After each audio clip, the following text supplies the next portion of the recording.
Hello fellow Avatar and Korra fans, I'm Avatar at 4 here with another video. This will be like the last 2 weeks in review. Because last week I didn't do one because we really didn't have anything that I could spend time talking about. And I don't want to just make one really short video. I'd rather wait for big news to come out, and it did. There's a lot to talk about. First off, start from 2 weeks ago, the little bit of news that we may have gotten. There's no new photos that have been posted on Brian's Tumblr for 2 weeks now. But from what I found, what I'll talk about later on, maybe in my next video, completely made up for that. So I'm not sad. I was, but now I'm fine with it. Jeremy Zuckerman, who is the composer for Korra, he did a podcast interview with the Republic City Dispatch fan podcast, and they had him on. And anyway, he talked about how he made the sounds, what instruments he used and stuff. It was really interesting. And the main piece of news we got from that was that he said Book 3 of Korra would be more emotional, on more like a tone of Avatar, so which is really cool. I think I said that in my last video. Okay, if I did, just ignore me. But anyway, he also said that Book 3 is 6 episodes completed and completely ready to air. And then a few days later, Mike DiMartino and Brian Konietzko visited the Korea animation studio, Studio Mir, who animates Korra, of course, and I guess they do that just to see how production's going, help them out, so forth.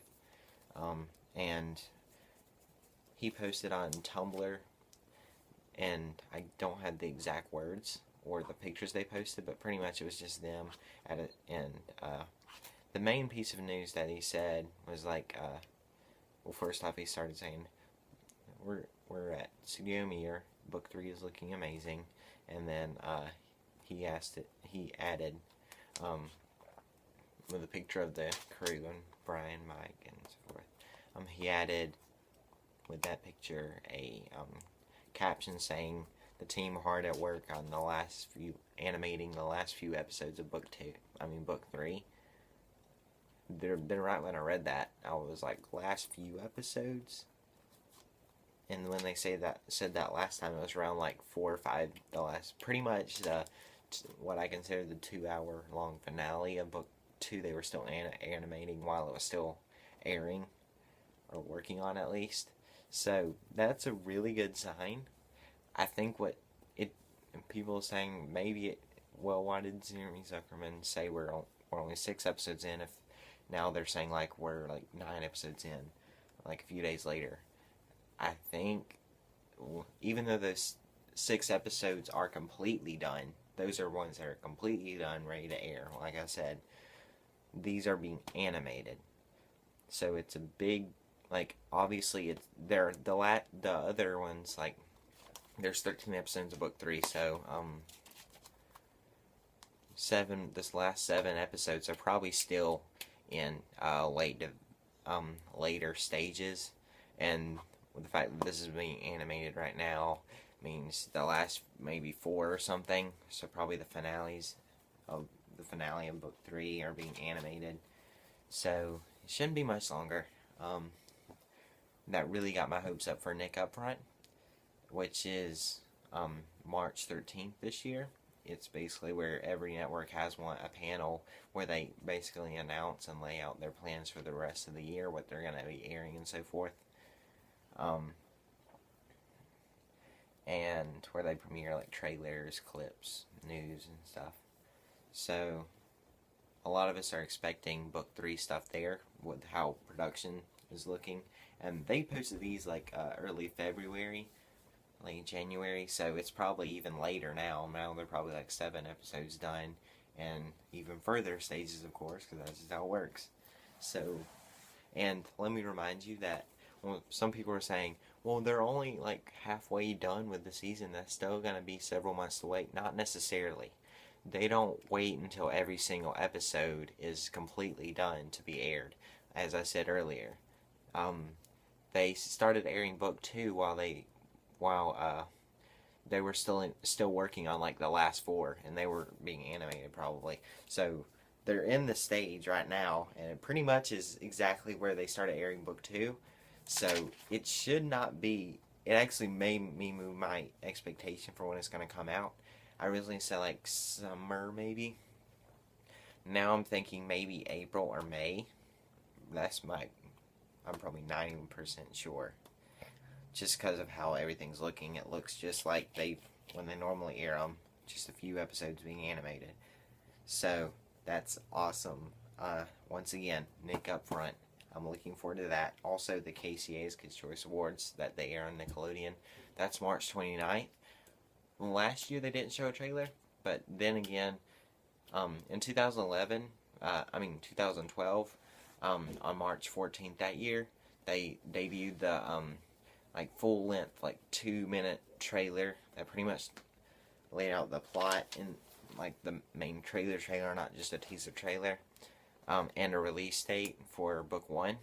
So we think that's going to happen again with book 3, at least a release season. Like, I think there will be a full trailer, but at least, and then maybe at the end of it it'll say coming, even if they don't have a specific date, like they could say like coming May 2014, and that would just satisfy us, just like it did in San Diego Comic-Con. We were just happy to get September. So, yeah. And also, if they debut it then, and if it comes out when I think it will, it'd be very convenient at the end of March to air it during the Kids' Choice Awards. That's where they air a lot of their stuff, too, because just a lot of people are watching. And so, yeah. And also, they're supposed to be announcing Kids' Choice Awards nominations soon. So, if Korra gets nominated for Best Animated Show or whatever, I will be sure to say that in one of my next few videos.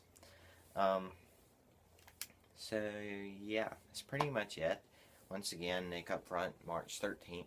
Not that far. It's going to seem like torture just because we're expecting something big. Just hope we don't get let down. I don't think we will, just how everything's going. I think I will at least get the first trailer or something. So, yeah.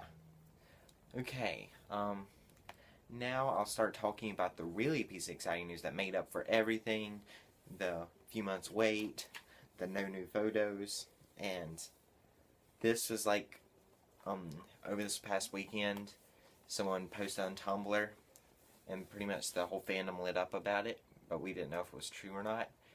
On the Nickelodeon Netherlands channel, they aired a Korra commercial with a little bit of book 1 footage, but mostly book 3 footage. And of course, when someone posted that, obviously someone recorded it and put it on YouTube. It was taken down, I think, now, but they keep on reposting it. So if you haven't watched it, watch it now before it gets taken down even more.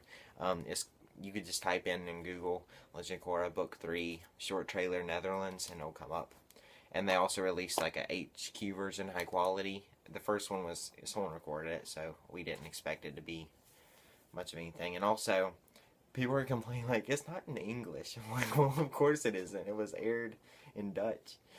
So anyway, it hasn't been translated yet. I think someone, although I don't speak that language, of course, so I don't know what they're saying. Someone supposedly translated it and said that in the trailer, Korra says earth, fire, air, water. She can master them all. That's what the narrator said. Then Korra said to someone, I guess, in book 3, because we haven't heard this pretty much, I don't think. She said, she walked up to someone and said, like, I'm Korra, your new avatar. So, yeah, and let's talk about the actual footage in the trailer. It begins with Korra in the Avatar state, going into the Avatar state, kind of a close-up, and also you see Lynn in the background. They look like they're in Republic City because there's the spirit vines that Unabatu grew. They're still there, of course.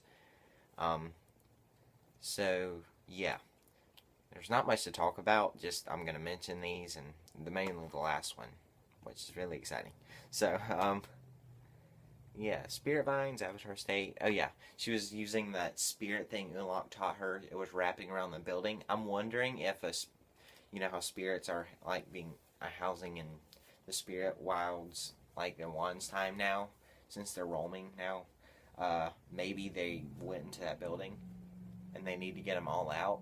So Korra's doing that purification thing that Ulok taught her. That's how she's getting rid of them. That's my theory. And then, this was a main talk of this, which is kind of funny. I did not expect that out of all people.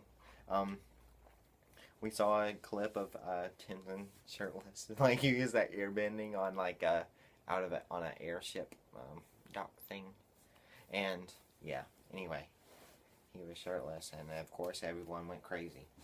Um,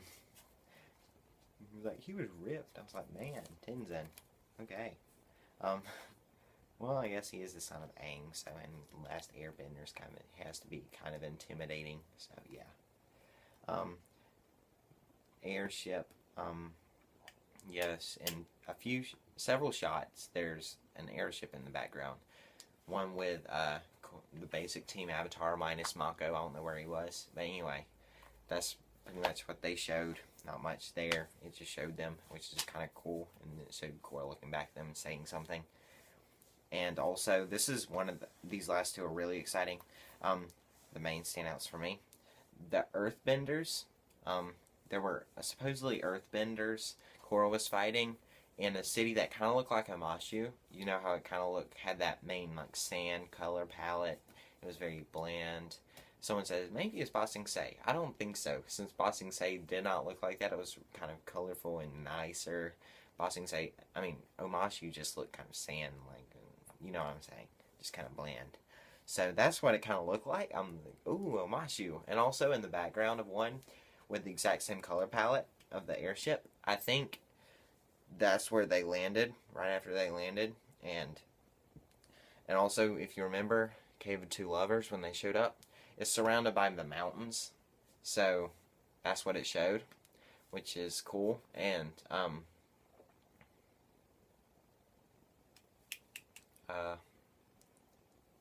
so yeah, I think that's Omashi. That's my theory. Also, yeah, Korra jumped up, launched air bending at him, and one fell down. Supposed earthbenders. Anyway, it was really interesting. Also, you can find all these images online too. I just don't have anything to show you right now. Like any way to show them to you. Okay, this is also an exciting thing. I forgot to write this down, but I'll remember it because it's kind of big. And I'll try to talk so I don't have to make 2 videos fast. Well, I might just make 2 videos. Let's see. There's... Oh yeah, the White Lotus. The White Lotus played a decent part in the trailer that we saw. 14 seconds of footage total of the trailer, so they were probably there for like half of it. So, and what's really interesting, we saw them fighting either Korra or Tenzin. And I was just like, okay, I did not expect to see that. So I don't know if some rumors going around about who the villain is. Maybe it's the Earth Queen, maybe not. Maybe it's the Dai Li again. Maybe it's all like the Earth King working with the Dai Li. Maybe it's now we're thinking it might be the White Lotus, which would be really interesting. Or maybe in this scene, people just like stole the White Lotus costumes, kind of sneak in, and they got caught, and then that's my theory. I don't think as peaceful as the White Lotus was, like kind of like more Iroh type of people. So I don't think they would just go bad like that unless they had a good reason, which we don't know yet. But anyway, I think they were just like ambushed or something, and they're disguised. Just like, yeah, kind of set up. And that's all I'll talk about in this video, but continue for my next one with the really exciting things. And let me just set it up. Guess who we think flew in on a dragon? Yes, that's right, dragon. Zuko's back.